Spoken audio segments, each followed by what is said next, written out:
Rohan. How are you today? I'm good, Harsha. What's happening? Ton of questions lined up for you. First one, which I'm sure everybody is wondering, how did you think about starting Pocket FM? And I'm asking you this because I remember at the time, not a lot of people were thinking about building like an audio content platform, right? Like music platforms people had heard of, but there was either music or there was podcasting, right? But like nobody thought of an audio content platform. So I'm curious about the origin story. Maybe share that a little bit. I've just been very obsessed about content and entertainment quite a lot. I consume all forms of entertainment from comics, manga, anime to movies, TV shows. I just hunt for unique stories. I think I found it surprising there's no entertainment platform for audio. Like the way I used to look at video early on was that there's a spectrum of entertainment products. There's long form entertainment, which is Netflix and other video streaming platforms, short form entertainment, which is TikTok, and and other platforms like YouTube, Twitch come in between the spectrum. Yeah. You think about audio entertainment, way to share stories is as old as it gets, right? Yeah. There's been probably the oldest form of storytelling. Yeah.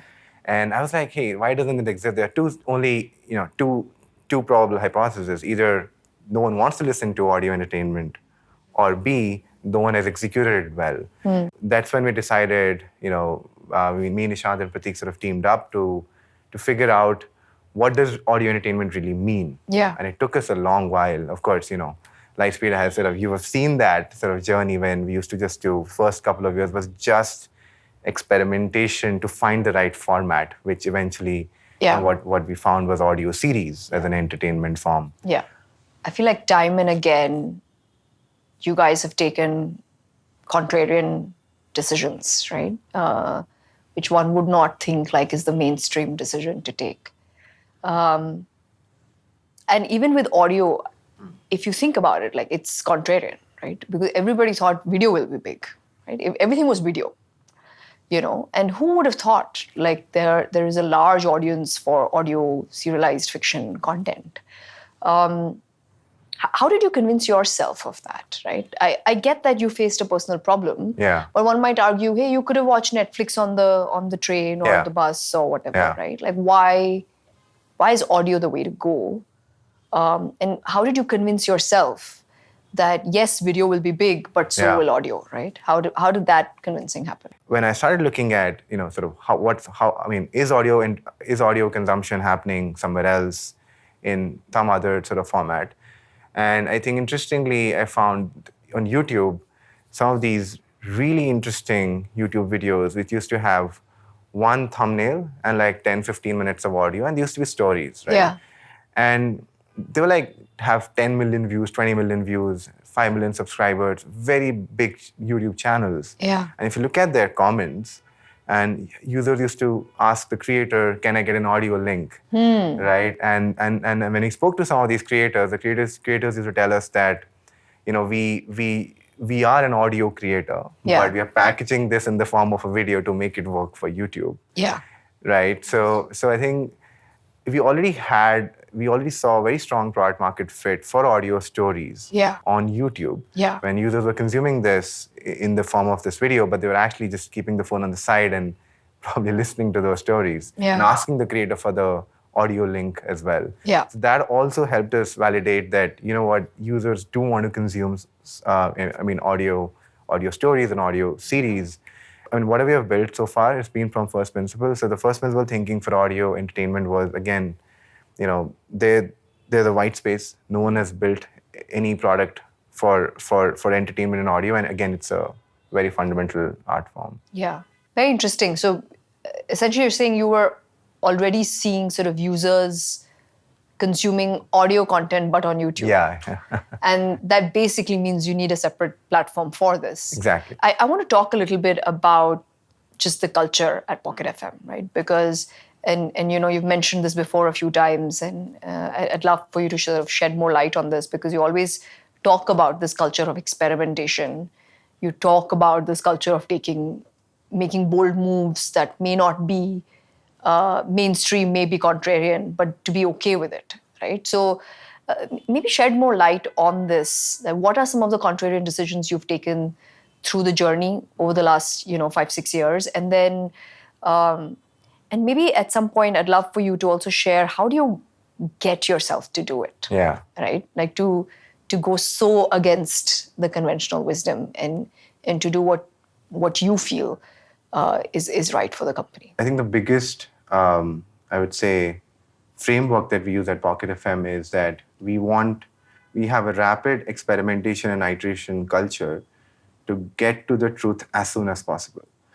And even if that truth is not comfortable, Yeah. at least you should know the truth instead of doing experiments to support your sort of biases. You should want to do these experiments just to get to the truth. That's powerful. Right. So I mean, be in search of the truth. In search of the truth. Yeah. It doesn't matter if you have if you have an opinion, but as long as and you can get to know the truth from users. So and I also believe that most decisions in business are reversible. So it's not that you can't reverse those. There are very few rare irreversible decisions that come your way. What we also what we believe is that we should be able to also do bold experiments, even if that means that if your hypothesis with which we started the business is probably not the right one, and if you are in search of the truth and you do these bold experiments, we are okay even changing the business model overnight if we get to the truth that we are actually in the wrong direction. Yeah. So a few instances here, when we started Pocket FM, we were a user-generated content platform, a UGC platform, and we were not getting much traction. And I think the thought process was UGC is scalable. Yeah. We all know, if you build a community of creators, you'll get a lot of content on the platform, you'll get some high-quality ones, and then, it's very scalable and all. But then when we started with UGC, we hardly used to get good content on the platform. Yeah. And at the end of the day, we realized if you think from user first rather than UGC versus PGC, users don't care it's a new category or not. They just want high quality audio series. Yeah. And that's when we took a call that it doesn't matter if it's UGC or PGC as long as they're able to create high quality content and for your listeners. So we pivoted to PGC. And I think that was we had a lot of content creators on the platform, and we were like, we have to shift to PGC because that's what users want to consume great audio series. Yeah. And again, now you can debate that at that time, the questions were, is PGC scalable? Shrinks content density. Yeah. So, but then the idea was, it's right for the users. Yeah. And you're already seeing that in the data. That's the truth. That users want high quality content. They really don't care about where it comes from. Yeah. So we took that shift. Yeah. This was like 1 year down. 1 year, we have already 1 year of iterations on UGC, and then we were like, let's pivot to PGC. Yeah. That was a tough call because you have built your entire hypothesis around UGC, and you obsess about UGC for 1 year, and now you're like, just pivot to PGC. So I think some of these decisions are very hard, but I think that only happens if the mindset is that we're challenging our assumptions. We used to challenge our assumptions every week. It's like you have a set of assumptions why something is working, and I think even if the direction you're on is wrong, no matter how many experiments you do, it won't work out. Correct. But you're just searching for something to work because it sort of supports your sort of opinion, but that doesn't matter. So the idea is to find the truth. Yeah. I think that was one big call, I would say. Of course, now we have again sort of now that we have a lot of high quality content on the platform through PGC, now we're again we have reopened UGC, but now it makes sense because you have a lot of high quality content on the platform for listeners to consume. Other one was when we were monetizing. If you remember, when we started monetization,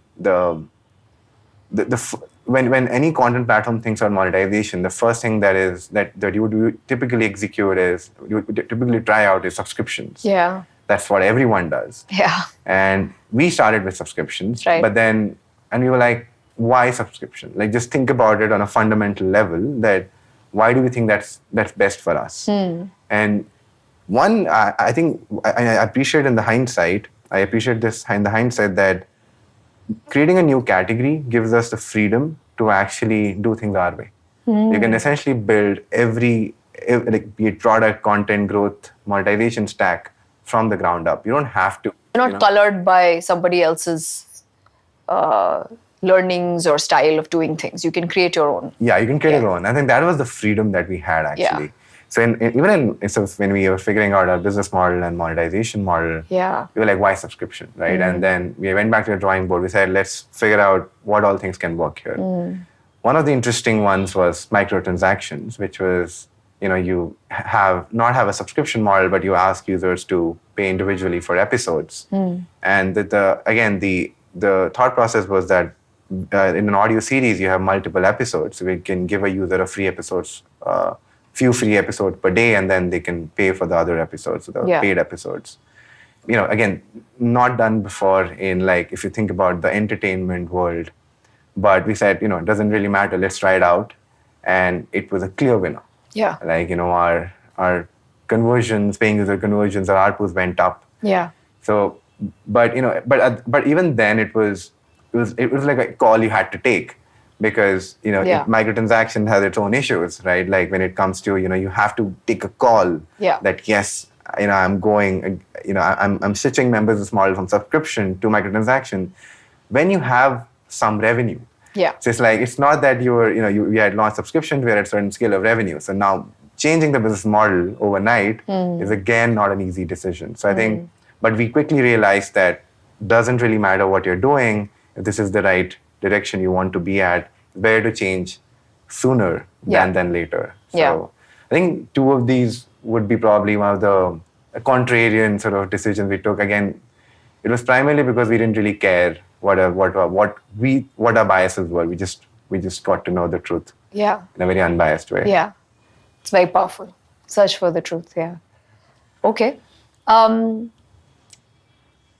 On that note, sort of doing contrarian things, I think another contrarian thing that you did was, which again, a lot of the companies, consumer tech companies in India, unless you're building a gaming platform, were not doing, is to take the product international, right? And we've seen that happen a lot from China or other markets.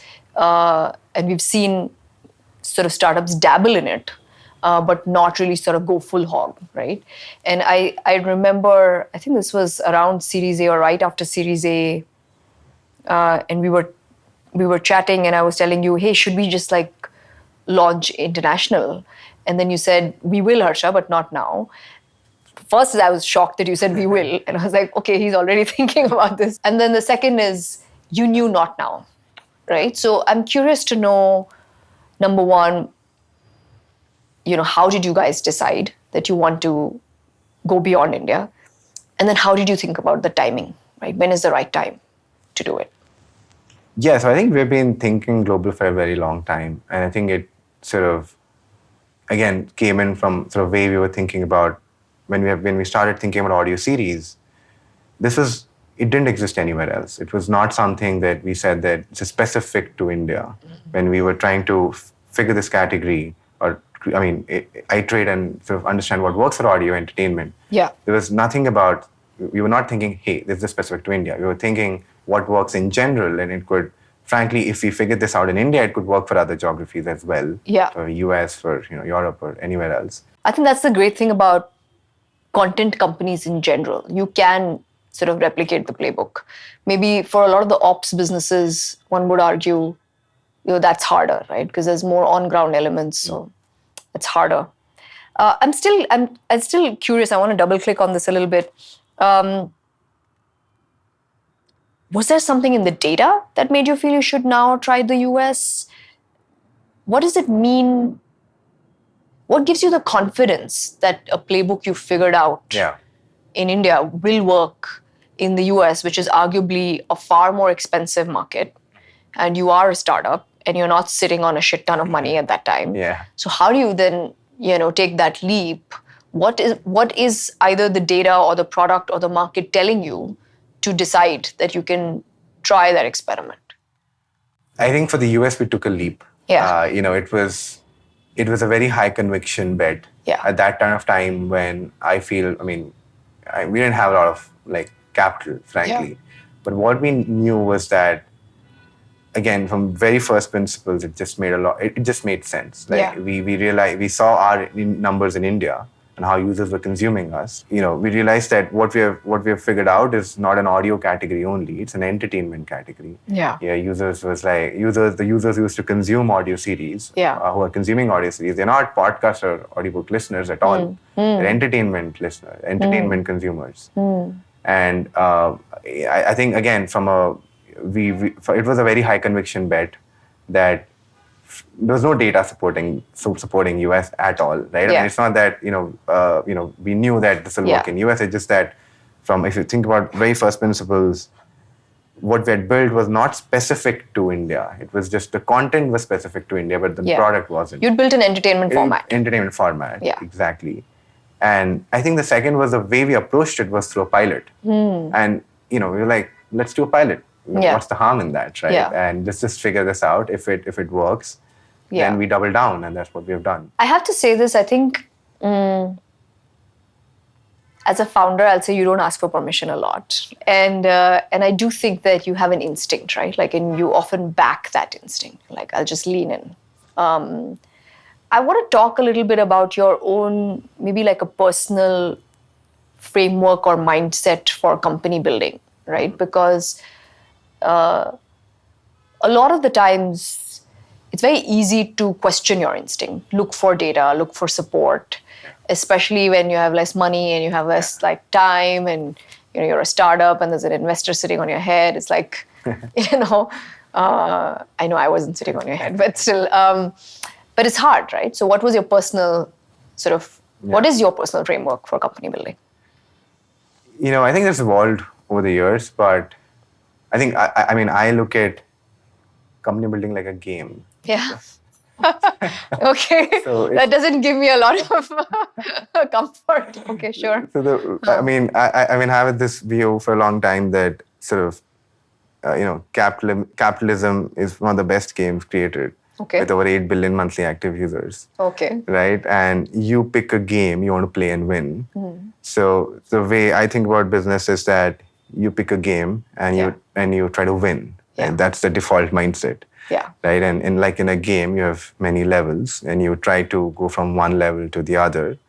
And it's hard sort of crossing these levels. And you would typically want to acquire the skills, the information, understand game mechanics, and also just keep putting in efforts. Or in gaming language, you would keep grinding to just go from level 1 to level 2 for level 3. Yeah. And I think it gets easier as you understand you go from level 1 to level 10. But the beauty about this game is it's always challenging, right? That's the game design probably. Yeah. And I think the mindset that I have is that, you want to keep progressing. Like you want to keep going leveling up. Yeah. And you want to get whatever information that you can to keep leveling up, and you just keep putting in that effort as well.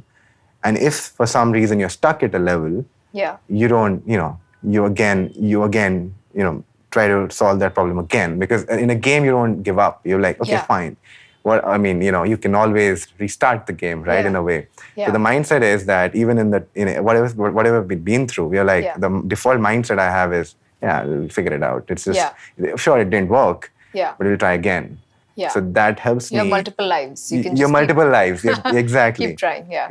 You have multiple lives, and you can just, use that to keep. If something so doesn't work out. You're never in panic mode, essentially, right? Because This helps a lot of, I think, manage a lot of emotions when it comes to you have a lot of self-doubt. When something is not working, you will question yourself. Yeah. When you think about a game, you'll be like, no worries. You're just having fun. I have another life. I'll go. I'll try again. Yeah. I think that mindset has helped me personally quite a bit. Interesting. Where I feel like, you just have to win. Yeah. And I think that's why I'm playing this game. Yeah. Of course I'm having fun, but the idea is to just understand how to go to level 100 and keep winning. Tell me about a time when that hasn't worked, when you truly panicked. Was there ever a point in this journey when you really actually panicked?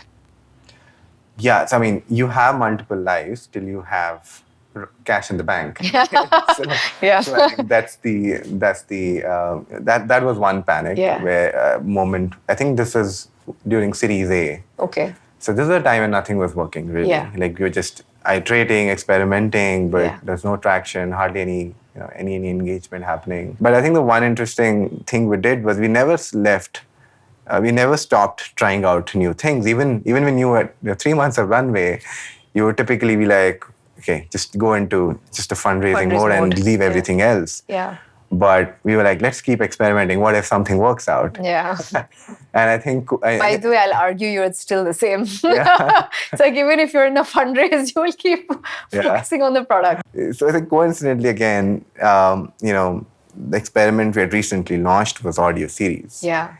Like I can think of maybe throughout the journey, maybe 4 big unlocks, right? So the first unlock was the fiction content series, right? Serialized content. The second one might argue was microtransactions, which you spoke about. Third is obviously going to the US, which we spoke about. But somewhere in between has also been AI. Yeah. Right? It's another big unlock for us. Maybe spend some time on that, talk about how AI plays a role in your journey today, and then how it might play a role in the future. Yeah. So I think AI it came organically, right? I mean, we were focused on building our business and sort of stuff happening in parallel in generative AI, and just fit in really well in our sort of with our journey. So I believe that AI, specifically generative AI, will help shift the value creation in terms of into the value creation of content more to individual creators. That is that it will enable creators to create high quality content on their own. Yeah. Right. And we've seen that with smartphones where creators, it enabled anyone in the world to create high quality videos with their phone and camera, and then edit them, and all of them, and they used to do. Creators can now do individually without a lot of support. I think the AI will be a next big step jump in making it very easy for individual creators to maybe create high quality high production quality movies, TV shows, audio series, and so on, because it just, I think it'll shift the balance of power from, let's say, production houses to individual creators. Interesting. Mm-hmm. So for Pocket, we use AI in a lot of different ways. The first would be, we believe that there are so many talented writers all around the world who have great stories, and they're looking for a platform to distribute that story. Yeah. Right. So Pocket FM is that platform where they can actually create an audio series based on their story and distribute it on Pocket FM. It's an open platform. One of the challenges that a lot of writers used to face was they still have to figure out the voice part. Right. Now with AI voice, you can actually, if you're a writer, you can focus on the story, and then you can just click a button and your audio series is created. That's a huge unlock for us and the writer community at large, because this gives the power to the writers to now to create high quality audio series sitting in their homes, just focusing on writing, and that's it. Yeah. So AI voice plays a very important part for us to scale our sort of content library, and empowering writers to create audio series on their own. But that is, I think, a huge disruptive unlock that we're already seeing. We're already seeing, like, I think, more than 3,000 audio series being created using AI per month. And we just launched this like 4-5 months back. Wow. Yeah. So I think that's a big unlock with AI. Yeah. We're also using AI for predicting blockbusters. So, any entertainment business needs a continuous stream of blockbusters for growth. Yeah. That's the nature of the business, and we have to accept it. But getting blockbusters is very hard, and that's like, if you think about video streaming, and then like so many, talented, creative professionals trying to figure out the next blockbuster. And I feel we've leveraged AI in a really interesting way to predict what's going to be the next blockbuster, and that has actually helped us scale tremendously in the last 2 years. Yeah. Without blockbusters, without this AI blockbuster engine, it would have been pretty hard. would have been a hit and miss, I would say. Yeah. I think other than that, we're also now, we believe that AI will also help writers, not just from a voice standpoint, but also help them write better content. So we're now working on a lot of products for I think of it like a writer assistant, and how we can enable a writer to create more content. Let's say a writer hits a writer block, and they're trying to figure out what to write next. Can AI help them with that? Yeah. They're working on a bunch of products here, but it's very interesting. I feel it'll impact our business directly, and we want to be at the forefront of what's happening. Like, at least the way the bucket that I put this in is like AI has led to inflection in both content density, so content quantity, and content quality for you, right? By helping you identify blockbusters or content pieces that will do really well, and sort of overall elevate the quality of content on the platform. I'm curious, right? Like, this is one impact that AI is having for you, for the business you're building today, right? How do you think AI is going to impact content businesses more generally as a whole?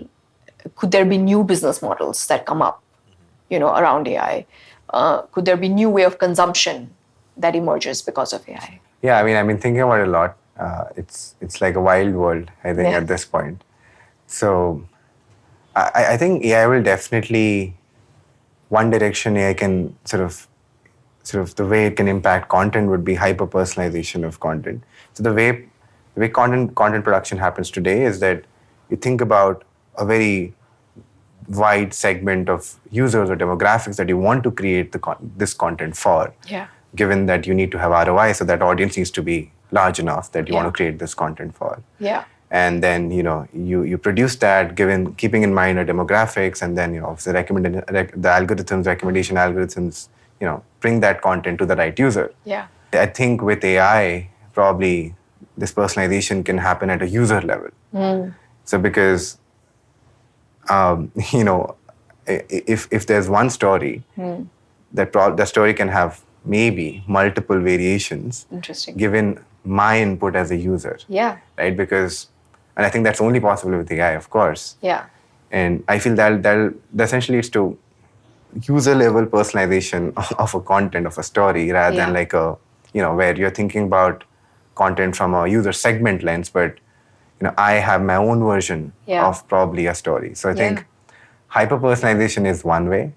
Very interesting. It's going to be pretty, I think it should be feasible. Yeah. You know what's interesting? Pocket FM could potentially become a social platform, because then I like your version of the story a lot. So every time you tweak a story, I want to follow you and I want to listen to your version of the story, right? Like, and you could create a social network on top of a content platform, because people start following each other's versions of the story, right? Yeah, possibly. I think it's it's going to be very interesting. I mean, I think it's definitely possible if you give the entire story, and then depending on user input. I definitely sometimes want, no, this should not have happened. Yeah. And then if I have a say, and there can be multiple permutations and combinations, the story can go in any direction. From there, right? Yeah. So it could be very interesting. One last question from me, Rohan. What do you think would be the catalyst to enable more sort of global companies coming out of India? Yeah, I have no doubt that we'll see a lot of companies, consumer sort of companies as well, coming from India to the world.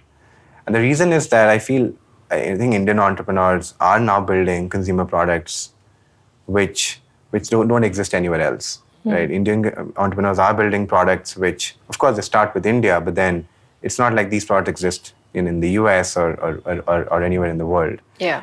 And I would urge entrepreneurs to start having global ambitions as a default mindset, not rather than an afterthought. Yeah. Right? Because if you are actually trying to build a new consumer product, which again, it's not specific to India, but you feel it's a new product. Yeah. Like for us, like when we built it out, we thought, hey, this doesn't exist anywhere else. Right. So if you are building something like that, and I feel more and more entrepreneurs actually building such unique consumer products, Yeah. I have no doubt that that we can be a lot of these entrepreneurs will go global. Yeah. And You know, they often say, if you can drive in India, you can drive anywhere. I think if you can build a product that sells in India, you can pretty much sell it everywhere. yeah, I mean, I think India is like one of the best. It is the best market to experiment and learn at scale. Yeah. Like I don't think any geography gives you that sort of advantage. Yeah. Very interesting. So even today, Yeah. A lot of our sort of, when our new initiatives or experiments, we do first launch that in India. Yeah. Because we're able to get data at a much larger scale. And cheaper. And yes, and cheaper than, let's say, US or anywhere else. Yeah, that makes a lot of So sense. it's actually an unfair advantage. Yeah. Because again, we can do a lot more experiments a lot faster with a much larger scale. Yeah. So I'm sure this will happen. Like hopefully we see more products. Yeah. Yeah. Fingers crossed. Lightspeed is a big proponent of, building out global companies from India. We're equally optimistic. We think it'll happen a lot. I think with AI all the more. So let's hope. Fingers crossed.